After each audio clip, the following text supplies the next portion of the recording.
ഞാൻ സ്നേഹത്തോടെ തയ്യാറാക്കിയത് ദൈവകൃപയാൽ നയിക്കപ്പെട്ടത് എൻ്റെ അടുക്കളയിൽ നിന്ന് നിങ്ങളുടെ ഹൃദയത്തിലേക്ക്. ഇന്ന് നമുക്കൊരു സ്മൂത്തി ഉണ്ടാക്കുന്നത് എങ്ങനെയാണെന്ന് നോക്കാം കേട്ടോ. ഇത് ഒത്തിരി ഡെലീഷ്യസ് ആണ്, അതുപോലെ തന്നെ വളരെ ഹെൽത്തി ആയിട്ടുള്ള ഒരു സ്മൂത്തിയാണ്. പിന്നെ നല്ല ഫില്ലിംഗ് ആണ്. ഇതിപ്പോൾ ഡിന്നറിന് നമ്മളൊരു വൈകുന്നേരം ജിമ്മൊക്കെ കഴിഞ്ഞിട്ട് വന്നിട്ടാണെങ്കിലും കഴിച്ചാൽ നല്ലതാണ്. അതുപോലെ തന്നെ രാവിലെ ബ്രേക്ക്ഫാസ്റ്റ് ഓഫീസിലൊക്കെ പോകുന്ന ആൾക്കാരാണെങ്കിൽ രാവിലെ പെട്ടെന്ന് ഉണ്ടാക്കി നമുക്ക് വണ്ടിയിൽ വെച്ചുകൊണ്ട് പോവുകയാണെങ്കിൽ പോകുന്ന വഴിച്ച് കഴിച്ചിട്ട് നമുക്ക് ഓഫീസിലേക്ക് കയറാൻ പറ്റും. അപ്പോൾ ഉച്ച വരെ നമുക്ക് വിശക്കത്തില്ല. അതുപോലെ നല്ലൊരു ഫില്ലിംഗ് ആണ്. പെട്ടെന്ന് നമുക്ക് ഉണ്ടാക്കി നോക്കാം എങ്ങനെയാണ് തയ്യാറാക്കുന്നതെന്ന്. ഞാൻ സ്മൂത്തി ഉണ്ടാക്കുന്നതിന് വേണ്ടിയിട്ട് ഓർഗാനിക് സൂപ്പർ സ്മൂത്തിയുടെ ഒരു പാക്കറ്റാണ് ഉപയോഗിക്കുന്നത് കേട്ടോ. ഇതിനകത്ത് 6 സ്മോൾ പാക്കറ്റ്സ് ആണുള്ളത്. അപ്പം അതിനകത്ത് അടങ്ങിയിരിക്കുന്ന ബ്ലൂബെറീസ് ഉണ്ട്, സ്ട്രോബെറീസ് ഉണ്ട്, റാസ്ബെറീസ് ഉണ്ട്, അതുപോലെ തന്നെ കെയിലും സ്പീനച്ചും ബനാനയും ഒക്കെ ഉണ്ട്. ഈ കെയിലും സ്പീനച്ചും എന്നൊക്കെ പറയുന്നത് എന്നാന്ന് ചോദിച്ചാൽ നമ്മുടെ ചീരയുടെ വർഗ്ഗത്തിൽപ്പെട്ട കാര്യങ്ങളാണ്.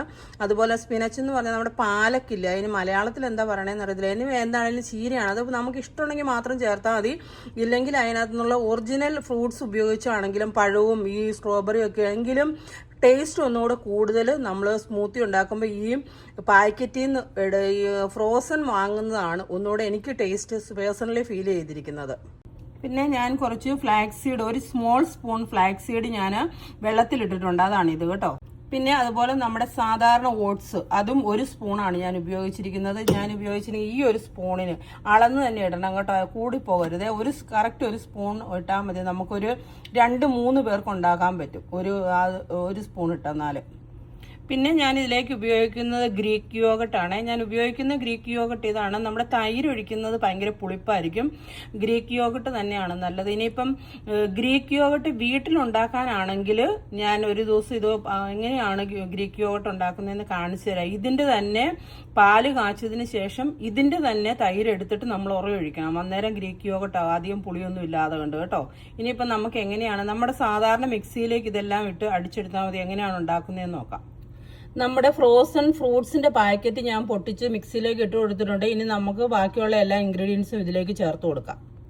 പിന്നെ ഞാൻ 1 സ്പൂൺ ഹണിയും കൂടി ചേർക്കുന്നുണ്ട്. അത് ഓപ്ഷണലാണ് കേട്ടോ. 1 സ്പൂൺ ഹണിയും കൂടി ചേർക്കുന്നുണ്ട്. മധുരം എന്ത് ആണേലും തേനാണെങ്കിലും എല്ലാം മധുരം തന്നെയാണ്. നിങ്ങൾക്ക് ഇഷ്ടമുള്ള ഹണി ചേർക്കാം. ഞാനിപ്പോൾ ഇതാണ് ചേർക്കുന്നത്.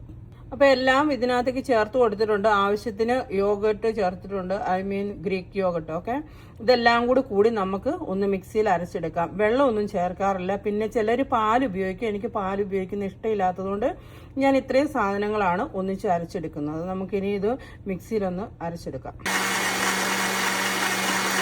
നമ്മുടെ സ്മൂത്തി റെഡി ആയിട്ടുണ്ട്. പിന്നെ പഴം ചേർക്കുമ്പോൾ ഉണ്ടല്ലോ, നമ്മൾ എക്സ്ട്രാ പഴം എന്തെങ്കിലും ചേർക്കുന്നുണ്ട്. ഏത്തപ്പഴം ഒരിക്കലും ചേർക്കരുത് കേട്ടോ. ഏത്തപ്പഴം ഒന്നുകൂടെ വണ്ണം വെക്കുന്ന സാധനങ്ങളാണ്. അപ്പോൾ ഒരിക്കലും ഏത്തപ്പഴം ചേർക്കരുത്. പിന്നെ ഓട്സിൻ്റെ അളവും അധികം കൂടി പോകണ്ട.